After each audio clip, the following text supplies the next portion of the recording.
എന്തൊക്കെയാണ് ഈ കൊച്ചു കേരളത്തിൽ സംഭവിക്കുന്നത്? എന്തൊക്കെയാണ് നടക്കുന്നേ? പുറത്തുവിട ആ രേഖ എന്റെ കയ്യിലുണ്ട്. ഇവന്മാരെ എല്ലാം കുടിയൊഴിപ്പിക്കാനുള്ള രേഖ എന്റെ കയ്യിലുണ്ടെന്ന് നിങ്ങൾക്ക് കാണണോ? കാണാം. അത് ഞാൻ തരാം, നിങ്ങൾക്ക് എന്റെ കോപ്പി തരാം. എല്ലാത്തിനും കാണിച്ചു തരാം. അതുകൊണ്ട് തന്നെയാണ് പറയുന്നത് 29 ജൂൺ 2018 ഇടവേള ബാബുവിന് ഞാൻ അയച്ച മെസ്സേജിന്റെ സ്ക്രീൻഷോട്ടാണ്. എനിക്കൊന്നും ഓർമ്മ വരുന്നില്ല. അതായത് വിനയന്റെ ഒരു കേസുണ്ട് അമ്മ സംഘടനയുമായിട്ടുള്ള. ആരും വന്ന് എന്റെ വാക്കുകൾ കേൾക്കാൻ തയ്യാറാകാത്തതുകൊണ്ടാണ് ഞാൻ കോടതിയിൽ പോയത്. കോമ്പറ്റീഷൻ കമ്മീഷൻ ഈ പറയുന്ന അമ്മയ്ക്ക് 4 ലക്ഷം രൂപ ഫൈൻ അടിച്ചു.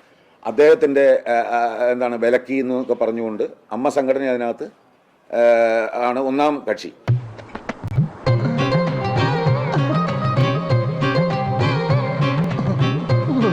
ഇടവേള ബാബുവും ഇന്നസെന്റുമാണ് അതിലെ മറ്റൊരു കക്ഷി.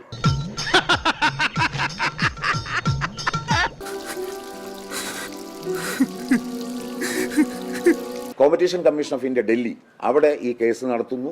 ആ കേസിൽ ശ്രീ വിനയൻ വിജയ്, നിങ്ങൾ അതൊക്കെ റിപ്പോർട്ട് ചെയ്തിട്ടുള്ളതാണ്. ഞാനും അതിനകത്തൊരു എന്താണ് സാക്ഷിയായിട്ട് എന്നെയും വിസ്തരിച്ചതാണ്. എറണാകുളത്ത് വൈറ്റ് ഫോർട്ട് ഹോട്ടലിൽ വെച്ച് എന്നെയും വിസ്തരിച്ചതാണ്. എന്നിട്ട് പിന്നീട് എന്ത് സംഭവിച്ചു? അന്ന് ഞാൻ ഒരു കാരണവശാലും അമ്മയെ തള്ളി പറഞ്ഞിട്ടില്ല.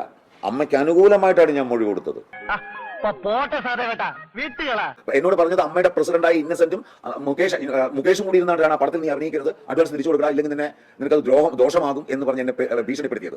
എന്റെ ഈ അന്നസത്യം ഞാനങ്ങനെ ചെയ്തിട്ടില്ല. വെറുതെ കഴിഞ്ഞ ആഴ്ച നടന്ന കാര്യങ്ങൾ പറഞ്ഞ് എന്നെ നാറ്റിക്കരുത്. ശ്രീ മുകേഷ് തമാശയായിട്ട്, അതായത് ഭീഷണി എന്ന് പറയുന്നത് കത്തി വെച്ച് കുത്തുന്നത് മാത്രമല്ലല്ലോ ഭീഷണി, തമാശയായിട്ട് ചിരിച്ചോണ്ട് ഭീഷണിപ്പെടുത്താം, അറിയാലോ. ഇനി എന്തൊക്കെ പാരയാണോ വരാനിരിക്കുന്നത്? അങ്ങനെ ഭീഷണിപ്പെടുത്തിയിട്ടാണ് ഞാൻ ആ പടത്തിൽ നിന്ന് പിന്മാറേണ്ടി വന്നത്. എനിക്ക് എന്നെ സംബന്ധിച്ചിടത്തോളം ഞാൻ എന്തിനീ പ്രശ്നങ്ങള്, ആ ഒരു പടം പോയ പോട്ട്. ഇടിവെട്ടിവന്റെ തലേ പാമ്പ് കടിച്ചോടാ ചിന്നക്കട ജംഗ്ഷനിൽ വെച്ച് മൈത്തോണ്ടി നമ്മുടെ ഇപ്പോഴത്തെ അവസ്ഥയെ കുറിച്ച് ഞാൻ പറഞ്ഞതാ. വിഷമിക്കരുത്, മോൻ ചെയ്തതിനുള്ളതൊക്കെ മോന് ദൈവം തിരിച്ചു തരും. എന്നാ പിന്നെ വരാനുള്ളത് ഏതെങ്കിലും ഓട്ടോ പിടിച്ചു വരും മുമ്പ് ഞാൻ പോട്ടെ. ദൈവം കാക്കട്ടെ എന്നെ.